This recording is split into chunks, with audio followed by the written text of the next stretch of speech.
Well, Australia's population could nearly double over the next 5 decades, despite a projected slowdown in the annual growth rate. We're also expected to age significantly in that time. Joining us live now is Ashley Feller, social researcher and advisory director at the market research firm McCrindle, to discuss the latest Australian Bureau of Statistics update that was delivered this morning. Ashley, appreciate your time. Thank you. Just take us through the numbers first. Just how quickly is the ABS expecting Australia's population to grow, and to what level over the next few decades? Well, the Australian Bureau of Statistics is projecting Australia's population to reach 30 million people by 2032 and between 34 and 46 million people by 2071. So, numerically, this means an increase of anywhere between 10 to 20 million people over the next 50 years. And where are all those people going to be when we look at a state-by-state breakdown? What sort of story emerges about which states can expect a real population boom? It's a bit of a continuation of our current most populated states. So we're expecting to see New South Wales, Victoria, and Queensland experience the greatest population increases. So in New South Wales, we're projected to remain the nation's largest state, reaching over 9 million people by the year 2032. And following closely behind them will be Victoria, which is projected to reach a population of around 8 million people, while Queensland is projected to reach over 6 million people by 2032. Okay, so when we look at these sorts of predictions, how should they be informing public policy? I mean, can Australia handle that number of people you're talking about? Can those cities handle that population boom? Are we well enough prepared?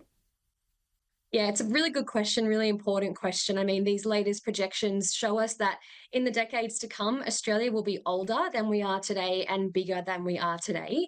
And these types of projections are really crucial because they help us to plan for what this growth could look like, and therefore to plan for the future of these cities. So, of course, the story of population growth does bring benefits to a nation like Australia, including increased consumer demand, innovation and diversity, cultural enrichment, because largely we're going to be growing through net overseas migration and that global influence as well. But the challenges that come with that also need to be prepared for and accounted for, particularly regarding housing supply and demand, which has a direct correlation to housing affordability, as well as demand for services and infrastructure planning. So I think in order for us to be prepared, we need to ensure that this type of growth we're talking about is firstly accounted for, especially when it comes to infrastructure and city planning, so that we do have the best chance of continuing to enjoy the quality of life that many have become accustomed to across various cities and regions around the nation.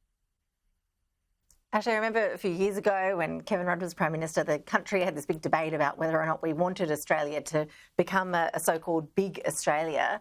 Have the horses really bolted on this one now? We passed the point of debate and this is happening? Yeah, I think so. I think it's the reality that we are growing, that we've bounced back from some of those lows that we had during the pandemic. Net overseas migration is back in big numbers. We're seeing not as much of an increase in natural increase with the birth rate slowing, but we're making up for that in other ways. So it definitely seems like we are on that growth trajectory. It does seem a certain part of our future as to how much we grow. Different policies will, I guess, enable that. But I think the key for many people personally, as well as for businesses and organizations and cities and at that macro level, it is about understanding the great benefits that come with this, but also the great challenges. And with regards to those challenges, actually being equipped and prepared so that people don't suffer in terms of waiting times, congestion, affordability, and that we can continue that quality of life that many of us really have become accustomed to in recent times. Yeah, it's a really fine balancing act, isn't it, for our leaders to walk. Really appreciate you joining us, Ashley Fell, with that analysis. Thanks so much. Thanks.